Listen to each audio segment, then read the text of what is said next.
Sabramowicz here. I hope you're having a fabulous day.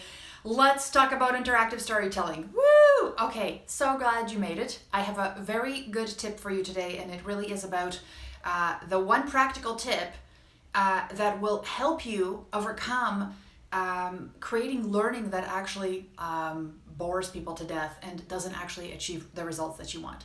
So the first thing I wanted to talk about is just what's happening in the world and the things that are actually messing us up. So one of the things that is messing us up as far as designing compelling interactive stories is learning outcomes. Yeah, I want you to now, after this video, my hope is that you will look at those outcomes, learning outcomes, in a completely different way. And let me tell you why. So first off, I believe that basically, when you look at learning outcomes, all they are is a justification of the info dump you're going to proceed with. And let me tell you, if you go into any instructional design groups where people are getting advice about lots of content, how do I manage it, or how do I connect this to the learning outcomes, tons of people basically get a giant book of stuff, and then they look for the learning outcomes in that content so they can justify it being there. That's it. It's pretty nasty. So if you've been in those situations, raise your hand, say, heck yeah, sometimes I've used the content to drive the learning outcome. That's when you know you're creating an info dump. Been there. I've done that. I was like, oh, what is this? Oh, they get to define the 2 ways that they... No, who cares, right? That's terrible. That means you're basically there to, and people will fight for learning outcomes. They'll be like, no, the adult learner needs to know the learning outcomes so they can plan their learning. Yeah, only if, there's a better way. I'm going to tell you that better way. But first off, let's really, if you have any doubts about learning outcomes, I'm going to dispel them all here, okay? All right. By the way, if you haven't signed up yet, elearningsecrets.com, go there, check out what's there, check out my webinar, register for it. And if you don't, if you do, what happens is you get on my list, and then if there's any events that are coming up that you can't, let's say you can't attend this one, guess what? I'll let you know. All right? Okay. So, practicality. When was the last time you saw a learning outcome that was actually practical for somebody? They're like, oh, look, at the end of this, I'll be able to do this. If you did see that, that's total BS. You know why? That's a lie. That's a complete lie. There's no way at the end of 15 minutes I'm going to be like, I'm going to be able to do this. That's completely disingenuous. So not only are you almost doing the opposite of a disclaimer, when you get diet exercise equipment or something, they're at the bottom, they're like, we cannot guarantee you will get results because we don't know who you are. We don't know how you're going to use this info, how you're going to apply it. And we're doing the opposite. We're like, you're going to get to do this, this, this, and at the end you get to, you get to be this rock star. That's a lie. So it's actually false claims that we're setting. Nobody's checking at the end going, hey, did you actually use this in any way and apply any of this stuff that we said arbitrarily was important? Yeah. Value. That's basically what we're trying to do there, is sell this, the next 30 minutes of stuff that we're going to pump your way and you're going to go through. Well, it's because of all these things, because you're going to be a rock star at defining things and understanding things and knowing when to do this and when to do that. Now, those are pretty actually concrete, and most places don't even have that. So let's just say that that's what we're trying to do, is sell the value of all that content. This is I think the most important thing to understand. Learning outcomes are for us. They're not for the learner. They're for us. Really. I mean, think about it. You feel like you're in control, right? I have this checklist of stuff that I need to have, and look, it matches. I'm in charge. Everything's good. It's working. These are things that are important to you as the designer of learning. Am I meeting this criteria? But it doesn't mean much to the learner. So what you have to do is we're getting lazy by putting the learning outcomes out there and saying that's for them. No, it's for you, and you didn't do the work. You have to do one more step, which is to translate it into a transformation for them. What does it mean to them to be, like, why do they need to know the definitions of things? Why do they need to understand the things that they need to do? Why do they need to be aware of those things? How is that going to translate into value for them? Real value, not verbal value, not theoretical value, not checkmark value, real value. So that's where transformation comes in, okay? Now, the thing with transformation, magic. When I see transformation being done right now, this is transformation in e-learning, okay? Let me just show you transformation in typical e-learning.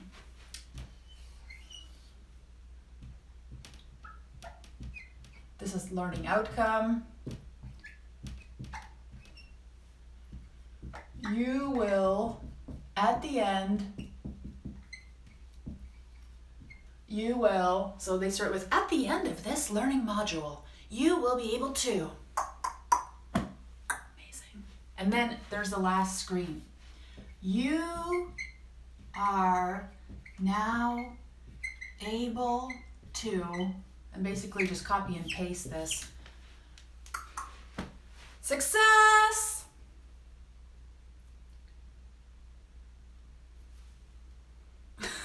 That's just, what? Really? Yeah, this is transformation. Let me show you the real way to use transformation, okay? And it has nothing to do with using the same language here. What's transformation? I mean, really, at its core.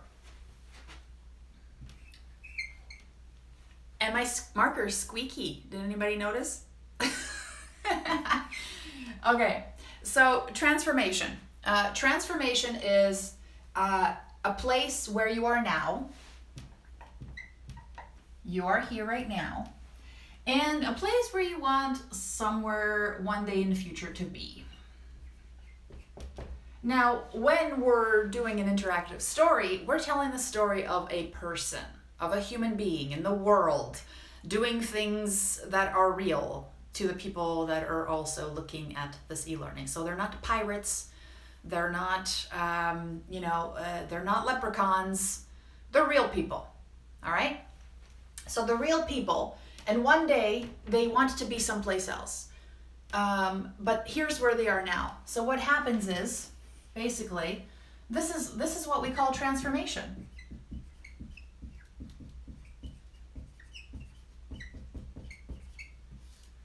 From the place they are now, the person they are now, the decisions that have gotten them to the now, to the decisions that will help them get to be somewhere else. New, somewhere awesome, better than today. Now, one of the things you have to do is when you're selling this story is you have to make the difference between the now and the future awesomeness explicit, right?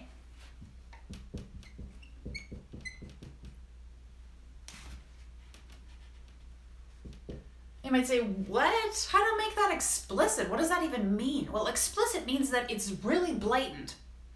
How do you do that? You exaggerate. You exaggerate the heck out of it. That's one of the things this is a secret sauce, everybody. This is what we should be doing, and we're not doing this enough because we're like, this is too, it's making me uncomfortable. That's great. That's wonderful. If somebody comes into your training and they're like, I'm uncomfortable with this, good. That means we're pushing you beyond what you usually are comfortable with dealing. That's why we're here, because you're comfortable and we're trying to push you out to a different place. And that means you're going to be uncomfortable. It's a good thing. I want you to suffer a little because this is the place to do it, not in the real world. I'm actually saving you time. So, how do we make this transformation explicit? You exaggerate the heck out of it. How do you exaggerate it? Well, if I'm talking about Jim and Jim needs to get to be the top salesperson, he wants to be at the award ceremony getting the #1 thing at the very end. You know, he wants to be there, get the trophy with his name on it. He wants the Stanley Cup of sales. right here, he can't just be like the super close guy. He's got to be the worst of the worst. What does the worst salesperson get? What is his worst day? His worst day is when he gets his 10 doors slammed in his face. It's raining. It's, he's bummed. His cat just died. It's a bad place. Because the thing is, if you paint it, worst case scenario, still real, but worst case, then what happens is you're really making the distinction between where you are now and the decisions you need to make to get here way more sexy. Like, I want to be here. I want to help Jim because look at where he is now. He's getting 10 doors a day slammed in his face. And he ruined his only really good pair of shoes that he right? Like, you gotta help him. So a lot of people are like, well, that's not really the truth. It is. It's just amped up to the level where it makes somebody extremely relatable, right? And then this is the other thing that I want you to think about. This is not just the context of work. Yesterday when I talked about in my live, which a lot of you enjoyed, which is great, and I got a great feedback on it, but the thing that I said is, what business are we in? And we're in a business of making people's lives better, right? And when I say lives, I really mean lives. I don't mean work or performance, because when you go home, do you think about work? A lot of people do. Some people wake up in the middle of the night and they think about work. They think about projects. They get anxious. They get stressed out. That could be Jim. So we're not just talking about the way he's going to benefit it at work. We're talking about how he's going to benefit. Yeah, he's going to have that trophy, but you know what else he's going to get? An amazing night's sleep. And he's going to wake up on Saturday to have brunch with his family, and he's going to be a different person because he just got all the sleep he could. He didn't wake out at 3 a.m. stressed out about how he's going to make the next mortgage payment because he made it. So you got to step outside of just work performance and think about how the things you're designing are affecting people in their lives, because that's what you have impact over. Because if I make Jim's life better at work, his life at home will also be better.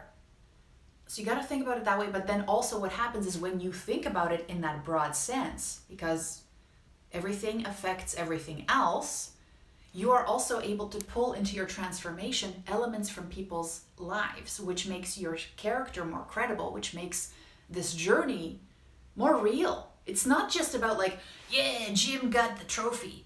It's like Jim gets to hang out with his kids and be present, or Jim gets to now take his little girl to the park because he can take the day off because he's not stressed out and trying to work every day with his poor skills of sales. Do you know what I mean? So what you need to do is think about, hey, I am impacting people's lives, but that also means I get to draw from people's lives to make this a better story, to make this a better character, to make their journey more worthwhile, because it's not just about the work. The work is a part of it. We're trying to feed the whole person here. It's a holistic thing, right? So, I think that what you get to do is bring in emotion, which is what's missing from all of corporate learning, all of adult learning, emotion, right? And we're emotional creatures. We affect change in our lives because we feel something for something. So if you can make somebody feel something here, that's great. So Jim not only gets the door slammed in his face, but he's feeling so anxious and he's worried all the time, and he mulls over bad sales calls all the times. He's mulling over how he's going to take care of his elderly mom. She's getting worse and worse. All that stuff. Now, that's the thing, right? Now, I care for Jim just a little bit. I can imagine him in my mind. I don't have to be Jim. I don't have to be just like Jim.